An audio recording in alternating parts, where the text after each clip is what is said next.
The material body is a vehicle which you are temporarily in and temporarily using. There are many examples which can help you understand that you're not the body. For example, you can ask yourself the question, am I my hand?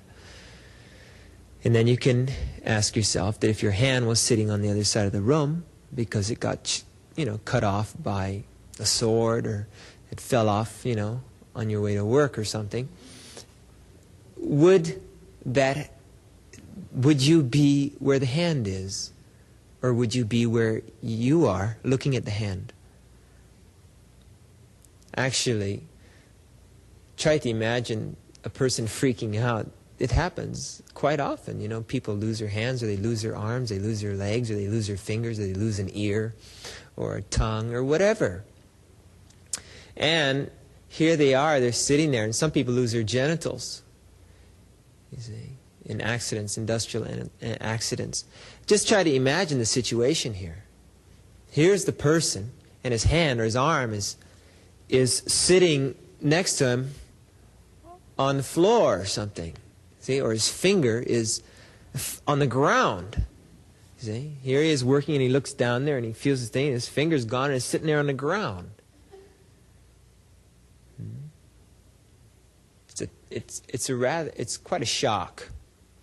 So he should ask himself at that time, am I the finger? Actually, a person is not the finger. But he says, oh no, I've lost my finger.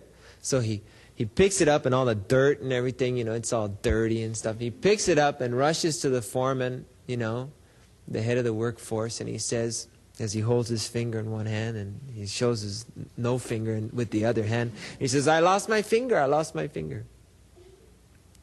And so, oh no, he lost his finger. Rush down to the hospital, and they try to put it back on. Okay? It happens all the time. Sometimes people lose their fingers or thumbs or something, they can't find them. They look around, searching for their thumbs or fingers, and trying to put it back on. Sometimes there's a war, and a person loses his legs, or he loses his arms. Some people lose both legs and both arms. It's a very sad thing. But actually the person, although he's lost his arms, or he's lost his legs, he does not feel that he is gone, or that he is half gone. He still feels, I am me. He still feels like a whole person.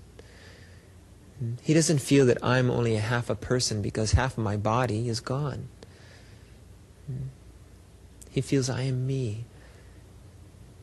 And he feels very bad. He feels very uncomfortable that people don't treat him as an ordinary person. They don't treat him how they used to treat him. They now look at him as if he's only part of the person that they used to know. So it makes him feel very bad, because in fact, he knows, I am the same person. I am me. But he experiences that he has lost his arms. He's lost his legs.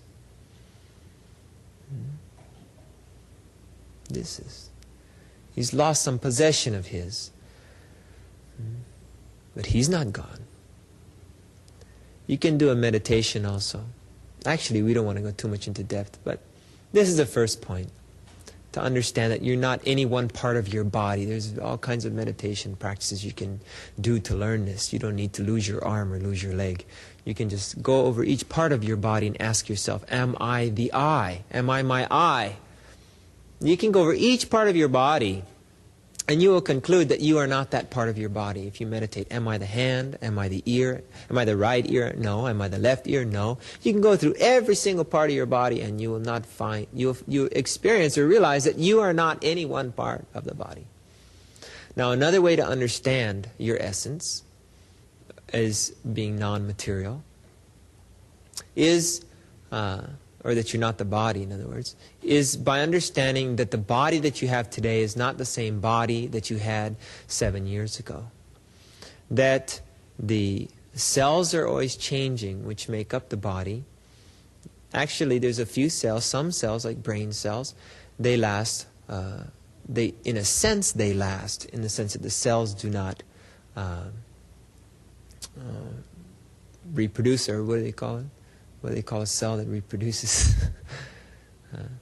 Make another cell does not take its place. It stays there, but in a sense it does change, in the most important sense, and that is that the molecules which make up that cell changes.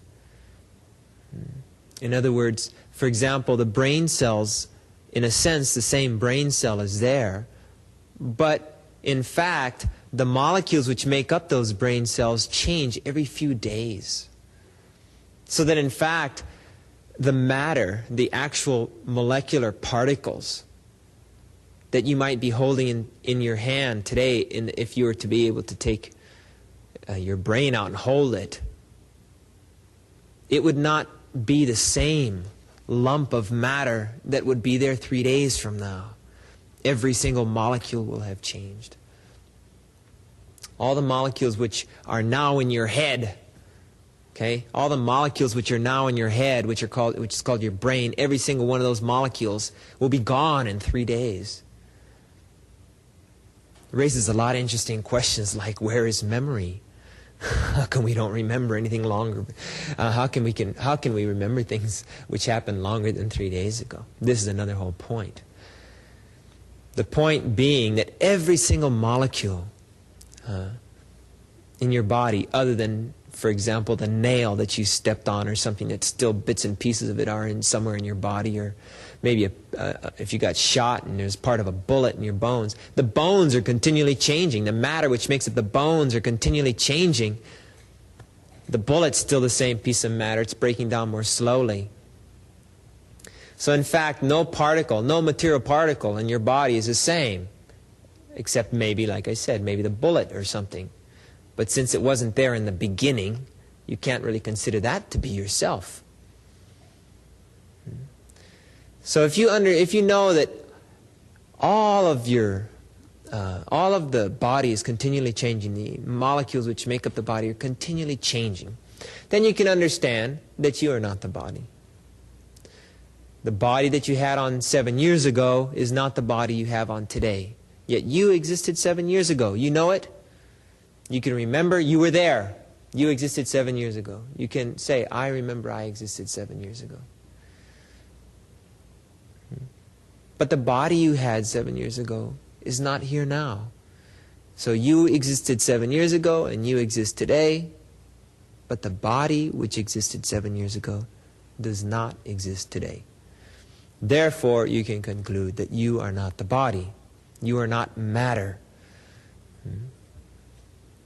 So what is your essence?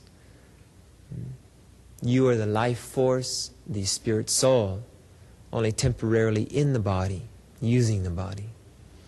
Aham Brahmasmi, I am Brahman, I am spirit, I am not matter.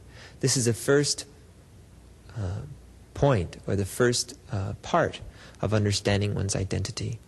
My essence is, I am eternal spirit soul.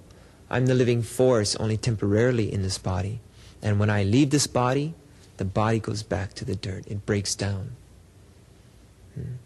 My existence is not dependent upon the existence of this body, but rather this body's existence is dependent upon my being in it.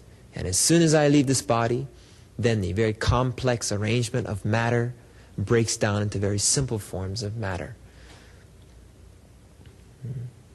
That's when you have the fermenting and the bad smells and the gases coming off and everything. Okay? This is a very complex form of matter breaking down into simpler forms of matter because the living being left it.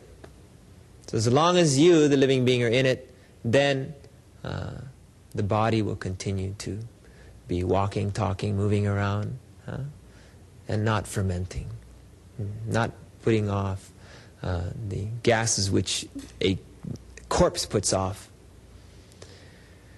The smell of corpses, if you've been around a lot of dead bodies in a war or something, it's just overwhelming. If you think of compost from sugar cane or fruits and vegetables smells bad, Be around a bunch of dead bodies. It smells bad. Dead human bodies. So, this is the first point. You are not matter, you are spirit. You're not the body.